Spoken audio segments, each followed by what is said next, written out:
공격 해석이 생각보다 빨라서 내부 무장 창도 예상보다 앞당긴 거 보면 어떤 물건이 나올지 기대가 되네요. 에저 레이더도 CJ 장비 성공적이라고 하고 앞으로 새로운 문제점이 나오겠지만 우리가 응원해줘야겠죠. 아는 동생이 개발팀에 있는데 조용히 응원합니다. 지난 2016년부터 진행 중인 한국형 전투기 KF-X 개발 사업이 시제기 제작 단계에 돌입했습니다. 방위사업청은 지난 24일부터 사흘 동안 KF-X 상세 설계 검토 회의를 진행한 결과 군의 요구 조건이 KF-X 설계에 모두 반영돼 시제기 제작을 진행할 수 있다고 결론지었습니다. 이에 따라 KF-X 사업을 주관하는 한국항공우주산업은 시제기 제작에 착수해 내후년 상반기에 CJ1호기를 출고할 계획입니다. 시제기는 이후 2022년 상반기부터 초도 비행시험을 시작해서 오는 2026년까지 개발을 완료할 계획입니다. 표류하는 KF-X 스텔스 무장 탑재 놓고 파열음. 8조 원이 넘는 개발비가 투입되는 한국형 전투기 사업이 시작 단계부터 삐걱거리고 있다.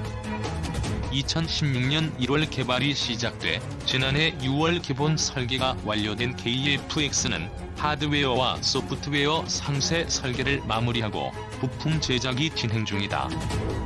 CJ1호기는 2021년 상반기에 출고된다. 이어 2022년 상반기 비행시험을 시작해 2026년까지 개발을 완료할 예정이다. 표면적으로는 개발 작업이 순조롭게 진행 중인 것처럼 보이지만 물밑에서는 첫 단추를 잘못 끼웠다는 우려가 증폭되는 실정이다.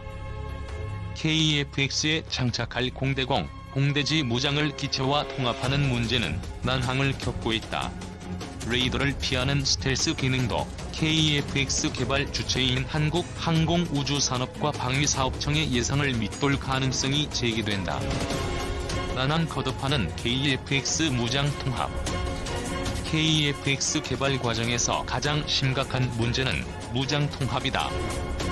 바른미래당 김중로 의원이 최근 방위사업청에서 제출받은 자료에 따르면 방사청은 미국제 공대공 미사일 이종과 공대지 미사일 및 폭탄 등을 미국 정부에서 해외 군사 판매 방식으로 확보하기로 하고 과거 구매 가격 등을 근거로 1,560억 원을 책정했다. 개발 중인 KF-X에 미국제 무장을 장착하려면 기술 자료와 시험탄 구매가 필요하다. 그러나 방사청은 미국으로부터 관련 정보를 확보하지 못해 소요 비용을 산정하지 못했다며 관련 비용을 포함하지 않았다. 실제 소요 비용과 방사청이 책정한 예산에 차이가 발생한 것이다. 15일 경기 성남 서울공항에서 열린 서울국제항공우주 및 방위산업 전시회 개막식에서 공군 특수비행팀 블랙이글스가 공군의 항공정밀 유도 무기가 지상에 펼쳐진 가운데 축하 비행을 펼치고 있다. 미국이 정보 제공을 하지 않고 관련 자료 수출 승인도 지연하자 방사청은 미국제 AIM-120 중거리 공대공 미사일과 AIM-9X 사이드와 인도 단거리 공대공 미사일을 체계 통합 대상에서 제외했다. 대신 330억 원을 투입해 유럽 MBDA 미디어 중거리 공대공 미사일과 독일제 AIM-2000 단거리 공대공 미사일을 KF-X에 통합기로 결정했다. 공대지 무장은 더 심각하다. 통합 직격탄은 제작사인 보잉과 카이가 지난 4월 협의를 통해 미국 정부 수출 승인과 기술 자료 확보가 가능하다는 점을 확인한 수준이다. GBU-12 페이브 유도 폭탄과 CBU-105 확산탄의 KF-X 장착 여부는 여전히 불확실하다. 심지어 AGM-84L과 AGM-88이 공대지 미사일은 성능 개량 진행 중이라는 이유로 제외됐다. 방산업계 관계자는 레이시온을 비롯한 미국 업체들은 미국 정부 수출 승인부터 받아오라는 입장인 것으로 안다고 전했다.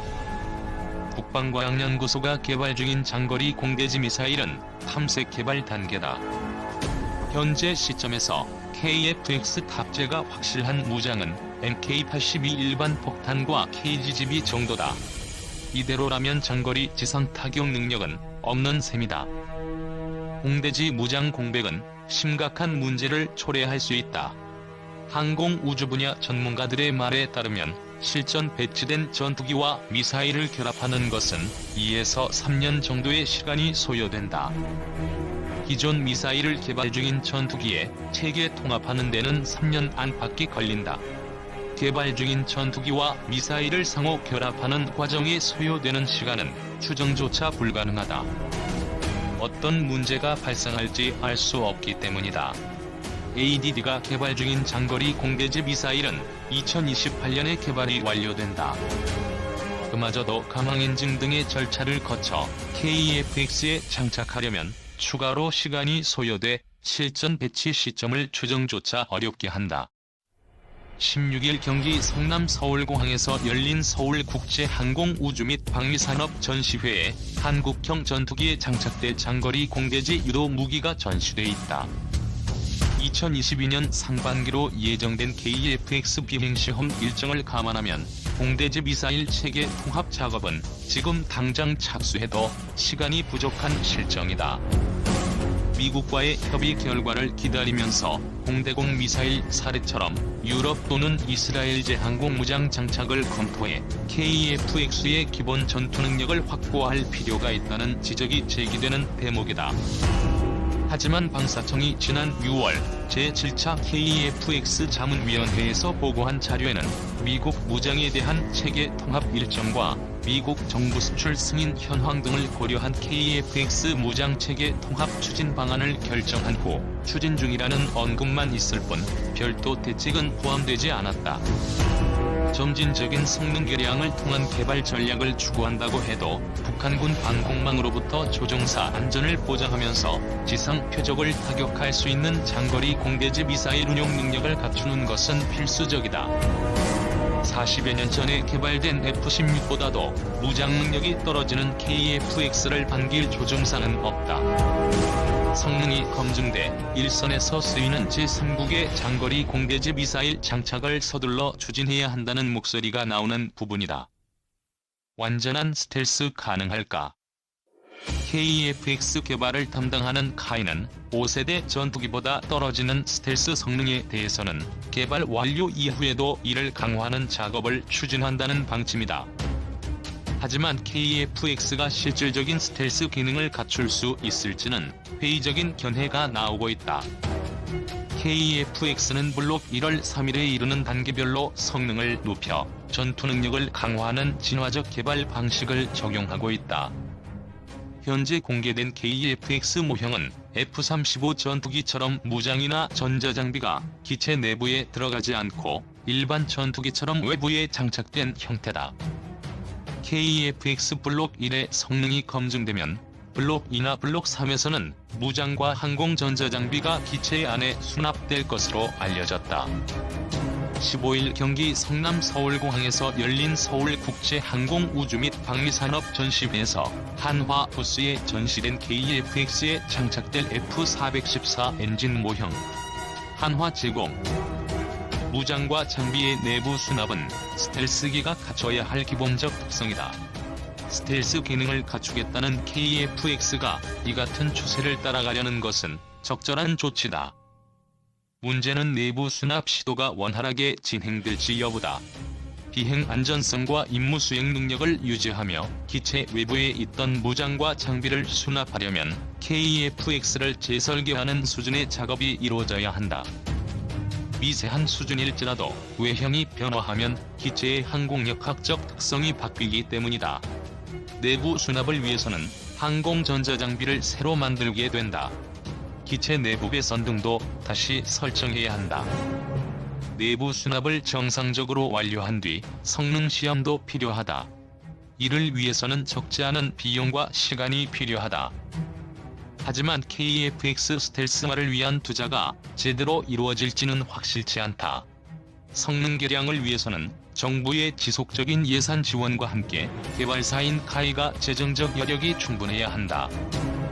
수리온 헬기 수출형 개발이나 FA-50 전투기 개량에 비해 훨씬 많은 비용이 필요하고 이윤을 확보해야 재투자가 가능한 것은 자본주의 경제의 원칙이다. 이를 위해서는 KFX에서 체계 통합을 담당하는 카이의 비중이 높아야 한다. 그래야 일정 수준 이상의 이윤을 얻어 재투자에 필요한 예산을 마련할 수 있다. 미 해군 무장사들이 P-8A 해상 초계기에 공대함 하픈 미사일을 장착하고 있다. 하지만 KF-X 관련 장비 개발이나 예산 등의 상황을 종합하면 카이의 비중은 전체의 절반이 채 안 되는 것으로 알려졌다. 엔진과 다기능 이상 배열 레이더, 전자장비 등을 한화가 담당하고 있고 일부 전자장비는 LIG 넥스원이 맡고 있다. 이를 모두 합하면 전체 비중의 50% 이상이다.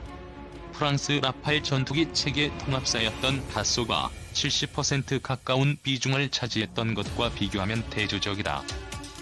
방산업계 관계자는 카이가 최근 들어 수리온과 소형 민수 헬기 등을 앞세워 적극적인 활동을 펼치는 것도 이와 무관치 않은 것으로 안다고 전했다. 우리 손으로 만든 전투기로 영공을 지키자는 취지에서 시작된 KF-X는 수차례의 진통 끝에 실질적인 개발 단계로 접어들었다. 2030년대 한반도 주변국들이 스텔스 전투기를 앞세워 영공을 위협할 때 KF-X가 이들을 견제할 능력을 갖출 수 있을까? 우리나라는 차별화된 우위를 갖추지 못한 전투기를 대량 운용할 여력이 없다. 면밀한 개발 일정과 뚜렷한 목표 의식을 통해 KF-X 개발을 추진해야 할 이유다.